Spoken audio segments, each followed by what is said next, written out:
السلام علیکم۔ اگر آپ ہمارے چینل پہ نئے ہیں تو اس کو سبسکرائب کر لیں اور بیل آئیکن کو پریس کرنا مت بھولیے گا تاکہ ہماری ہر آنے والی ویڈیو کا نوٹیفیکیشن آپ کو مل سکے۔ دفتر میں کام کرتے ہوئے آج ارشد کی نظریں بار بار گھڑی کی طرف جا رہی تھیں۔ آج ویکنڈ تھا اور اسے ہفتے اتوار 2 چھٹیاں ملتی تھیں، تو ہفتے کے آخری دن اس کی کوشش ہوتی تھی تو جلدی سے کام نپٹا کر اپنے گاؤں کے لیے نکل جائے۔ اس کا تعلق جہلم کے دور دراز گاؤں سے تھا۔ یہ علاقہ زیادہ تر پہاڑی علاقہ ہے اور اس کے بعد گاؤں بھی شہر سے کافی دور ہے۔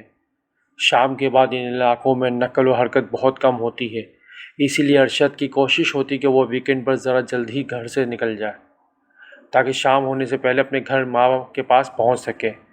آج کل گھر میں ارشد کی شادی کی تیاریاں بھی چل رہی تھیں، اسی لیے اسے اپنی شادی کے کچھ جیولری اور پیسے بھی لے کر جانے تھے۔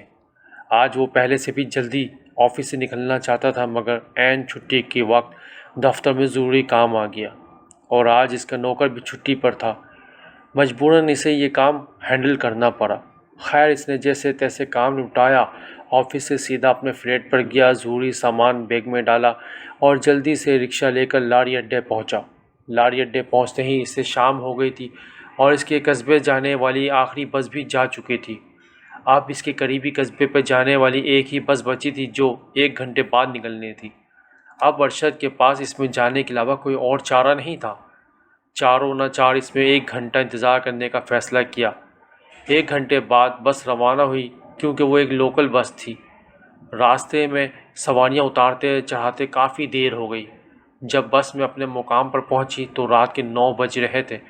ابھی ارشد نے وہاں سے تقریباً 8 کلومیٹر کا فاصلہ طے کر کے اپنے گاؤں کے قریبی قصبے پہنچنا تھا، جہاں سے آگے اس کا گاؤں 5 کلومیٹر کی دوری پر تھا، کیونکہ اس قصبے سے جہاں وہ اترا تھا اس کے گاؤں کے قریبی قصبے تک پختہ سڑک جاتی تھی۔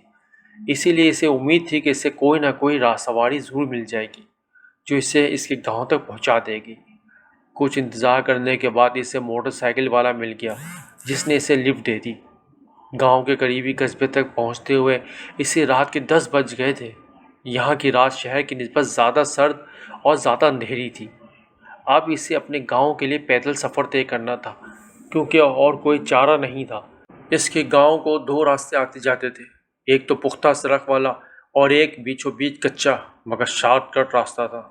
اگر وہ سڑک والا راستہ اختیار کرتا تو ہو سکتا تھا اسے کوئی لفٹ مل جاتی، مگر رات کے وقت اسی علاقے میں کسی لفٹ کا ملنا تقریباً ناممکن تھا۔ مگر یہ راستہ کچے راستے کی نسبت کافی طویل تھا، تو اس نے کچے راستے کا انتخاب کیا اور اپنا بیگ کندھے پہ ڈال کر کچے راستے پر چل پڑا۔ 2 کلومیٹر کے بعد ایک جنگل شروع ہو جاتا ہے جو گاؤں کے قریب ہی جا کر ختم ہوتا ہے۔ یہ اس کی زندگی میں پہلی بار تھا کہ وہ رات کے اس پہر پیدل اس راستے سے گاؤں جا رہا تھا، اور وہ بھی اکیلا۔ آسمان پر چھائے گہرے بادل بارش کے ہونے کا پتہ دے رہے تھے اور چاند بھی بادلوں کی اوٹ میں کہیں چھپ گیا تھا، اسی لیے راستے کا اندھیرا مزید تاریک ہو چکا تھا۔ اب وہ بھی تیز ہوا کے ساتھ چلتے چلتے اسے دور دراز کہیں کتوں کے بھونکنے اور گیدڑوں کی چیخنے کی آوازیں آ جاتی۔ وہ ان سب آوازوں سے بے نیاز ہو کر جلدی جلدی قدم بڑھائے جا رہا تھا۔ وہ جلد از جلد ماں کے پاس پہنچنا چاہتا تھا، جسے وہ آج اپنے آنے کی اطلاع دے چکا تھا۔ تقریباً 2 کلومیٹر چلنے کے بعد جنگل شروع ہو گیا۔ رات کی تاریکی بھی بڑھ چکی تھی، ہوا کی رفتار نے بھی شدت آ چکی تھی، جس نے راستے کی خوفناکی میں اضافہ کر دیا تھا۔ آدھا کلومیٹر مزید چلنے کے بعد گہری کھائی آ چکی تھی، جس سے ارشد کو اندازہ ہو گیا تھا کہ وہ آدھا سفر طے کر چکا تھا، لیکن اب سفر مزید خوفناک شروع ہو چکا تھا۔ جنگل میں گیدڑوں سمیت دیگر جانوروں کی آوازیں آنے لگیں۔ ہلکی بارش بھی آندھی کے ساتھ شروع ہونے لگی، جس نے ارشد کی پریشانی میں اضافہ کر دیا۔ اس نے اپنے قدم مزید تیز بڑھانے شروع کر دیے، لیکن تیز آندھی کی وجہ سے چلنے میں اسے کافی دشواری ہو رہی تھی۔ بارش بھی پہلے سے تیز ہو چکی تھی اور اب وہ کھائی کے درمیان پہنچ چکا تھا۔ اتنے میں اسے اپنے عقب سے ایک روشنی آتے محسوس ہوئی۔ جب اس نے روشنی کو اپنی طرف بڑھتے ہوئے دیکھا کہ کوئی ٹارچ اٹھائے اس کی طرف چلا آ رہا تھا، وہیں ٹھک ٹھک کر رک گیا۔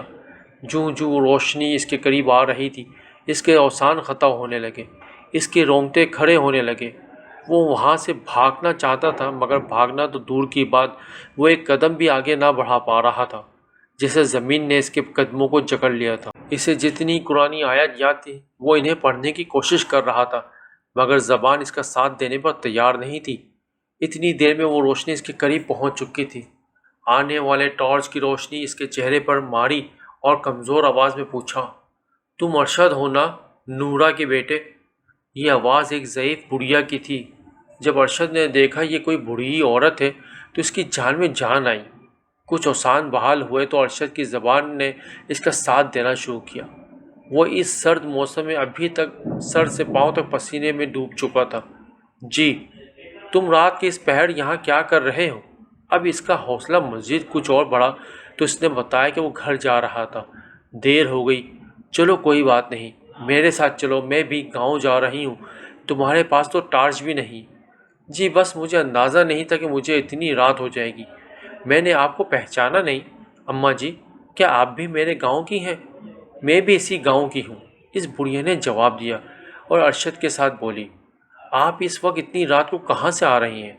ارشد نے دوسرا سوال پھر کر دیا۔ میری بکری رسی تروا کر کہیں بھاگ گئی، اسے ڈھونڈنے نکلی اور ڈھونڈتے ڈھونڈتے یہاں پہنچ گئی، بکری بھی نہیں ملی، چلو صبح خود ہی گھر آ جائے گی، عورت نے لاپرواہی سے کہا۔ اب وہ عورت ارشد کے ساتھ بالکل چل رہی تھی۔ ارشد نے غور سے دیکھا تو اس کی کمر جھکی ہوئی تھی، چہرہ جھریوں سے مکمل طور پر بھرا ہوا تھا۔ اس کے ہاتھ میں بڑی سی لکڑی تھی جس کے سہارے وہ چل رہی تھی۔ اب دونوں طرف خاموشی تھی، آسمان بھی خاموش ہو چکا تھا۔ کھائی سے باہر نکلتے ہی دائیں ہاتھ پر ایک ویران سا پرانا گھر تھا جس کے مالکین اسے کافی عرصے پہلے چھوڑ کر جا چکے تھے۔ اس مکان کے بارے میں کافی کہانیاں مشہور تھیں۔ گاؤں والوں کا کہنا تھا کہ اس گھر پر کسی بدروح کا قبضہ ہے۔ قصہ یہ مشہور تھا کہ اس گھر میں ایک فیملی جو ایک ماں اور ایک بیٹا بیٹی پر مشتمل تھی رہا کرتی تھی۔ بیٹا شہر میں پڑھتا تھا جبکہ ماں بیٹی گاؤں میں رہتے تھے۔ ماں اپنے بیٹی کی شادی اپنی بہن کے گھر کرنا چاہتی تھی جبکہ بیٹا شہر سے اپنی پسند کی دلہن عشرت کو بیاہ لایا تھا جو اس کی ماں اور بہن کو ذرا بھی پسند نہیں تھی۔ ایک دن جب بیٹا گھر پر نہیں تھا، دونوں ماں بیٹی نے مٹی کا تیل ڈال کر عشرت کو آگ لگا کر زندہ جلا دیا۔ جب اسے جلایا گیا تو وہ 6 ماہ کی حاملہ تھی۔ اس کے ساتھ اس کا بچہ بھی اس کے پیٹ میں جل کر مر گیا۔ دونوں ماں بیٹی نے وہیں گھر میں گڑھا کھود کر اس کو دفنا دیا۔ گاؤں میں مشہور کر دیا کہ عشرت کسی کے ساتھ بھاگ گئی ہے۔ جب عشرت کے بھاگنے کی اطلاع شہر میں اس کے خاوند کو ملی تو اسے وہیں ہارٹ اٹیک آیا اور وہ بھی چل بسا۔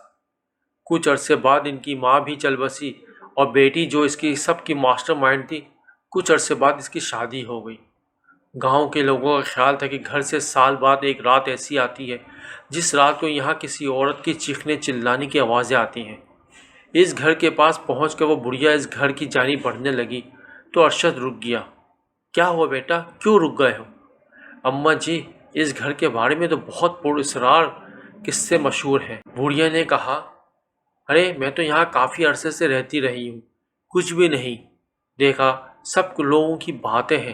تم آ جاؤ، میں چائے بناتی ہوں اور لکڑیاں جلا دیتی ہوں۔ کچھ دیر سے دیکھ لینا تمہارے سارے کپڑے بھیگ چکے ہیں۔ نہ چاہتے ہوئے بھی ارشد اس کے پیچھے چل پڑا۔ جب اس کے پیچھے کمرے میں پہنچے تو وہاں ٹوٹے پھوٹے تھوڑے سے سامان کے علاوہ کچھ بھی نہیں تھا۔ اگلے دن جب لوگ وہاں سے گزرے تو لوگوں نے حیرت انگیز منظر دیکھا۔ وہ پرانا گھر جل کر خاک ہو چکا تھا۔ کچھ جوانوں نے ہمت کی، اندر جا کر جب جائزہ لیا تو ایک نوجوان کی جلی ہوئی لاش پڑی ملی جس کی پہچان ممکن نہ تھی۔